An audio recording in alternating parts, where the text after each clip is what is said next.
स्वागत है आप सभी का आपके अपने यूट्यूब चैनल एग्ज़ाम वॉरियर्स पर। आज के वीडियो में हम बात करेंगे जूनियर अकाउंटेंट भर्ती परीक्षा 2023-24 के बारे में, जहां पर दोगुना में शामिल हुए अभ्यर्थियों के डॉक्यूमेंट वेरिफिकेशन की प्रोसेस चल रही है और डॉक्यूमेंट वेरिफिकेशन की ये प्रोसेस अपने अंतिम दौर में है।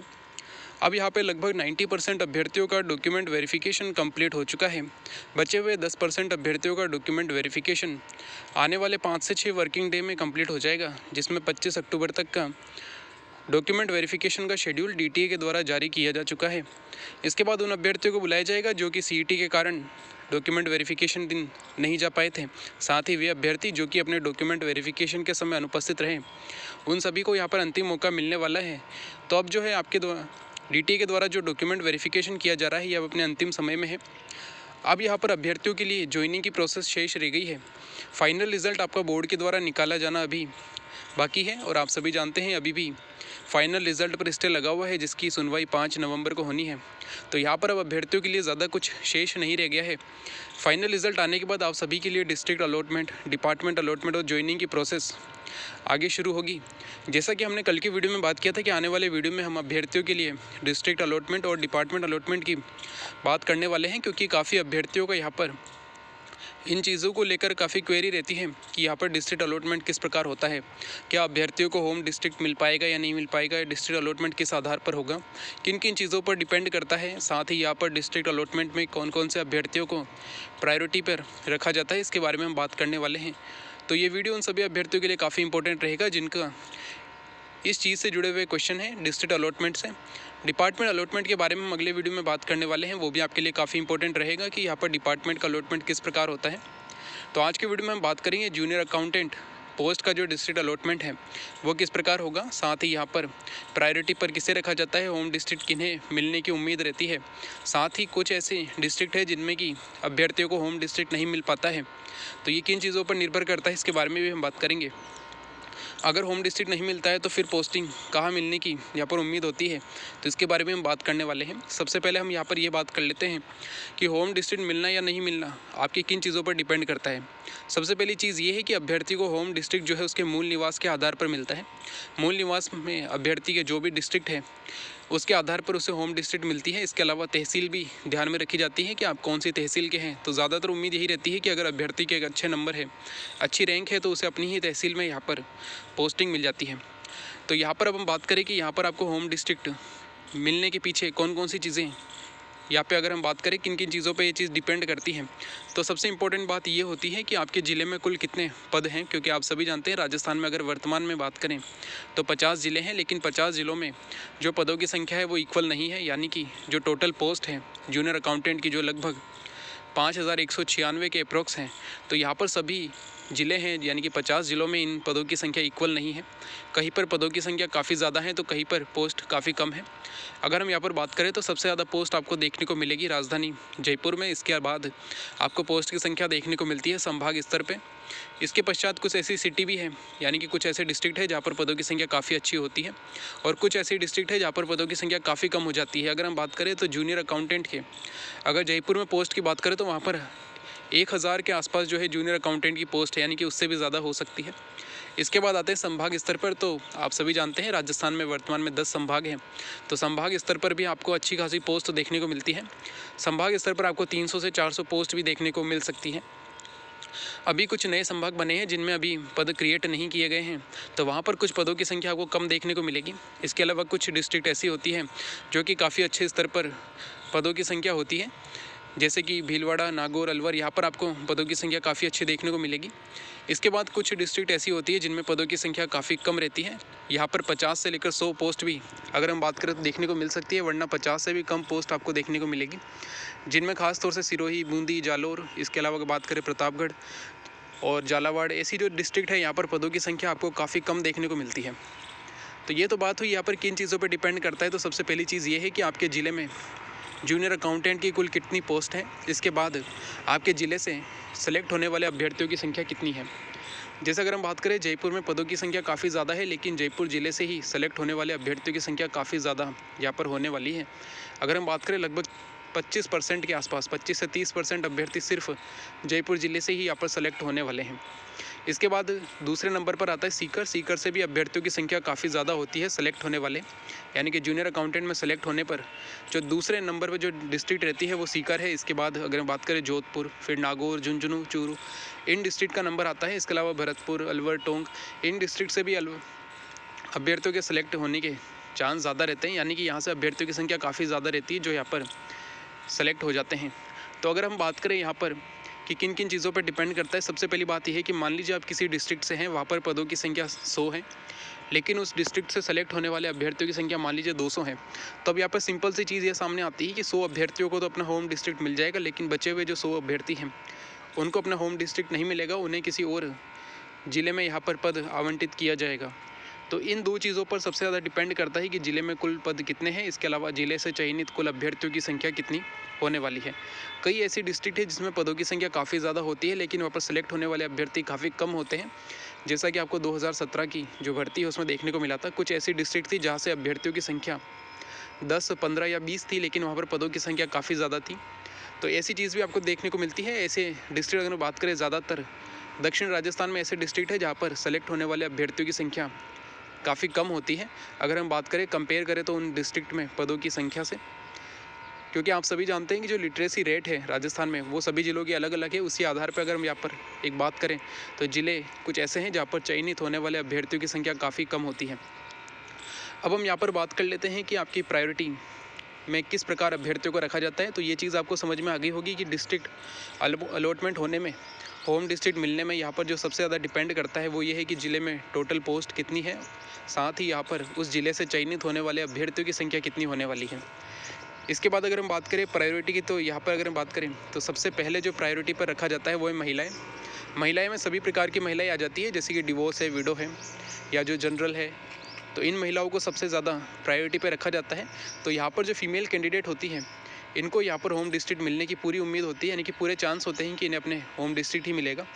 इसके बाद जो अभ्यर्थी आते हैं वो दिव्यांगजन, यानी कि जो PH कैटेगरी वाले अभ्यर्थी होते हैं, इन्हें भी यहाँ पर प्रायोरिटी में रखा जाता है, यानी कि जो अभ्यर्थी PH कैटेगरी से हैं उन्हें भी यहाँ पर अपना होम डिस्ट्रिक्ट ही मिलता है। इसके बाद जो एक्स सर्विसमैन है इन्हें भी होम डिस्ट्रिक्ट में प्रायोरिटी में रखा जाता है। इसके बाद जो स्पोर्ट्स कैटेगरी के अभ्यर्थी होते हैं इन्हें भी कई बार प्रायोरिटी में रखा जाता है ताकि वो अपने जो खेल है उसे आगे जारी रख सकें। तो यहाँ पर स्पोर्ट्स कैटेगरी के अभ्यर्थियों को भी एक तरीके से प्रायोरिटी में रखा जाता है। इसके बाद आता है कपल। कपल का मतलब हो गया अगर हस्बैंड और वाइफ दोनों ही जूनियर अकाउंटेंट में अगर सेलेक्ट हो जाते हैं तो उन दोनों को ही यहाँ पर होम डिस्ट्रिक्ट मिलता है, यानी कि दोनों को एक ही साथ रखा जाता है, तो होम डिस्ट्रिक्ट मिलने के यहाँ पर पूरे चांस रहते हैं। तो यहाँ पर ये 5 जो कैटेगरी है इनको हमेशा प्रायोरिटी में रखा जाता है। इसके बाद जो सामान्य मेल कैटेगरी आती है, यानी कि जो मेल कैटेगरी है सबसे लास्ट में उन्हीं की बात होती है, तो उन्हें यहाँ पर ज़्यादातर होम डिस्ट्रिक्ट मिलने की उम्मीद काफ़ी कम हो जाती है। तो सबसे पहली प्रायोरिटी पर यहाँ पर फीमेल कैंडिडेट, इसके बाद जो PH यानी कि दिव्यांगजन, इसके बाद एक्स सर्विसमैन को रखा जाता है, और उसके बाद स्पोर्ट्स कैटेगरी, और सबसे अंत में जो है कपल को भी यहाँ पर प्रायोरिटी में रखा जाता है। फिर जो बची हुई सीटें होती है ये मेल कैंडिडेट को यहाँ पर मिलती है। तो यहाँ पर अगर हम बात करें तो आपकी होम डिस्ट्रिक्ट मिलने की उम्मीद जो सबसे कम होती है वो मेल कैंडिडेट के लिए ही होती है। अब कुछ डिस्ट्रिक्ट ऐसी है जिनमें देखा गया है पिछले कुछ वर्षों में कि यहाँ पर जो मेल कैंडिडेट होते हैं इन्हें होम डिस्ट्रिक्ट मिलना काफ़ी मुश्किल हो जाता है। अगर उनकी रैंक अपने डिस्ट्रिक्ट में अगर अच्छी नहीं होती है तो उन्हें जो है यहाँ पर दूसरी डिस्ट्रिक्ट में पोस्टिंग दी जाती है। तो ऐसी कुछ स्पेशल अगर हम बात करें तो कुछ डिस्ट्रिक्ट है जहाँ पर ज़्यादातर देखा जाता है कि अभ्यर्थियों को बाहर यानी कि दूसरे डिस्ट्रिक्ट में यहाँ पर पोस्टिंग मिलती है। सबसे ज़्यादा जो है सीकर ज़िले के बारे में देखा गया है कि सीकर ज़िले से ज़्यादा अभ्यर्थी सिलेक्ट होते हैं, लेकिन सीकर ज़िले में उतनी पोस्ट नहीं होती है, तो काफ़ी अभ्यर्थियों को यहाँ पर दूसरे ज़िले में भी पोस्टिंग दी जाती है। इसके बाद झुंझुनू है, जयपुर है, हनुमानगढ़ है, टोंक है। इसके बाद नंबर आता है कई बार अलवर, भरतपुर का, जहाँ से अभ्यर्थियों की संख्या काफ़ी ज़्यादा है सेलेक्ट होने वालों की, लेकिन पोस्ट की संख्या कम होने के कारण यहाँ पर दूसरे डिस्ट्रिक्ट में भेजा जाता है। और एक और चीज़ यहाँ पर जो फॉर्मूला है वो भी काफ़ी फिक्स रहता है, यानी कि जो डिपार्टमेंट के द्वारा जिन अभ्यर्थियों को होम डिस्ट्रिक्ट नहीं मिलता है उन्हें दूसरे डिस्ट्रिक्ट में पोस्टिंग दी जाती है। तो उसका भी उनका एक सिंपल सा फॉर्मूला होता है, जिसमें देखा गया है कि जो सीकर डिस्ट्रिक्ट से है जिन्हें यहाँ पर होम डिस्ट्रिक्ट नहीं मिल पाता है उन्हें यहाँ पर दक्षिण राजस्थान में उदयपुर, प्रतापगढ़, राजसमंद इन डिस्ट्रिक्ट में, और साथ ही चित्तौड़गढ़ इन डिस्ट्रिक्ट में यहाँ पर पोस्टिंग दी जाती है। झुंझुनू के लिए भी थोड़ा बहुत सेम रखा जाता है। इसके अलावा जो जयपुर से होते हैं इन्हें भी ज़्यादातर प्रतापगढ़ या झालावाड़ की तरफ पोस्टिंग दी जाती है जिन्हें होम डिस्ट्रिक्ट नहीं मिलता है। हनुमानगढ़ वालों को ज़्यादातर जोधपुर, बाड़मेर इस तरफ पोस्टिंग मिलने की उम्मीद रहती है।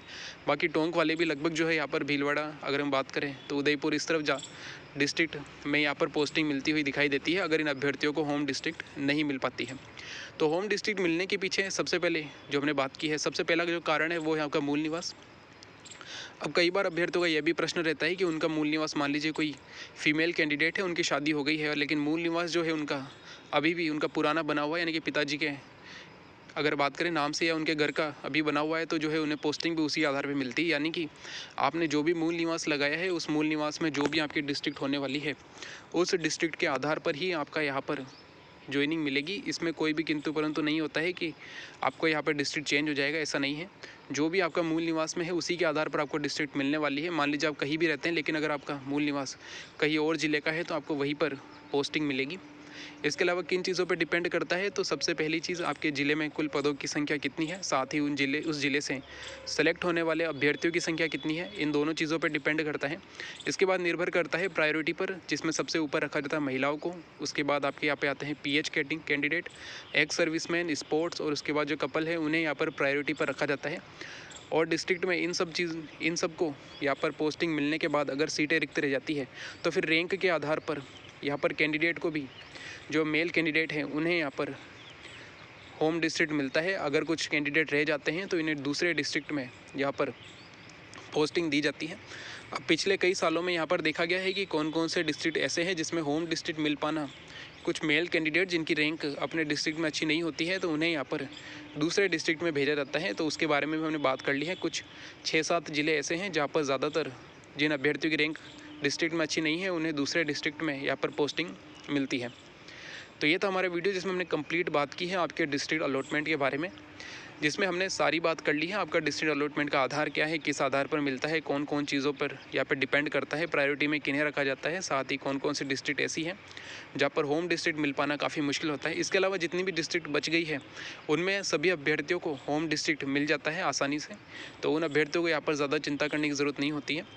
वैसे तो काफ़ी अभ्यर्थी ये कहते हैं कि एक बार पोस्टिंग हो जाए उसके बाद ट्रांसफ़र हो जाता है, तो ये डिपेंड करता है कि आप जो है किस आधार पर या किन किन चीज़ों से आप यहाँ पर अपना ट्रांसफ़र करवा लेते हैं, वो अभ्यर्थी पर डिपेंड करता है। लेकिन जो पहली पोस्टिंग मिलती है वो आपके मूल निवास के आधार पर ही मिलने वाली है। अब जो है यहाँ पर बात रह जाती है कि होम डिस्ट्रिक्ट मिल गया है या फिर होम डिस्ट्रिक्ट नहीं भी मिला है, तो अब जो है डिपार्टमेंट अलॉटमेंट किस प्रकार होता है, क्योंकि आप सभी जानते हैं जूनियर अकाउंटेंट के लिए पूरे राजस्थान में अगर हम बात करें तो 240 के अप्रोक्स डिपार्टमेंट है जहाँ पर यहाँ पर अभ्यर्थी को पोस्टिंग मिलती है। तो इसके बारे में भी हम बात करने वाले हैं, कौन कौन से डिपार्टमेंट हैं जो कि तहसील स्तर पे होते हैं, कौन कौन से डिपार्टमेंट पंचायत स्तर पे होते हैं, कौन कौन से डिपार्टमेंट जो है वो डिस्ट्रिक्ट लेवल पे होते हैं, संभाग स्तर पर कौन कौन से डिपार्टमेंट है जहाँ पर पोस्टिंग मिलती है, कौन कौन से डिपार्टमेंट में किस प्रकार का काम होता है, इसके बारे में भी हम बात करेंगे। तो जो नेक्स्ट वीडियो आएगा वो आपका डिपार्टमेंट अलॉटमेंट के लेकर होने वाला है, क्योंकि जो आपका डिपार्टमेंट का अलॉटमेंट है वो भी डिस्ट्रिक्ट के आधार पर ही होता है, मूल निवास के आधार पर। आपकी तहसील कौन सी है, क्या आप जो मेन सिटी है, यानी कि डिस्ट्रिक्ट में 2 चीज़ें होती है, एक तो मेन सिटी होती है, इसके अलावा जो रूरल एरिया होता है, तो आप कहाँ से यहाँ पर अगर हम बात करें तो आपकी जो मूल निवास में आपकी तहसील कौन सी है, क्या आप मेन डिस्ट्रिक्ट से हैं या फिर तहसील से है, तो उसके बारे में भी हम यहाँ पर बात करेंगे। तो जो नेक्स्ट वीडियो होने वाला है वो भी आपके लिए काफ़ी इंपॉर्टेंट रहेगा। तो आज की वीडियो में जो भी बताया गया है इस पर आपकी जो भी राय हो वो आप कमेंट बॉक्स में बता सकते हैं। इसके बाद भी अगर आपका कोई भी प्रश्न हो तो आप कमेंट बॉक्स में ज़रूर पूछिएगा, वहाँ पर आपके सारी क्वेरी को कंप्लीट कर लिया जाएगा। साथ ही डिपार्टमेंट अलॉटमेंट से लेकर भी अगर आपका कोई क्वेश्चन हो तो आप पहले ही पूछ सकते हैं, जिसके आधार पर अगला वीडियो यहाँ पर बना दिया जाएगा जो आपके लिए काफ़ी इंपॉर्टेंट रहने वाला है। बाकी जो भी आपकी राय है, जो भी आपका प्रश्न है जूनियर अकाउंटेंट भर्ती, डॉक्यूमेंट वेरिफिकेशन वगैरह को लेकर, तो वो आप कमेंट बॉक्स में पूछ सकते हैं। Thank you. जय हिंद, जय भारत।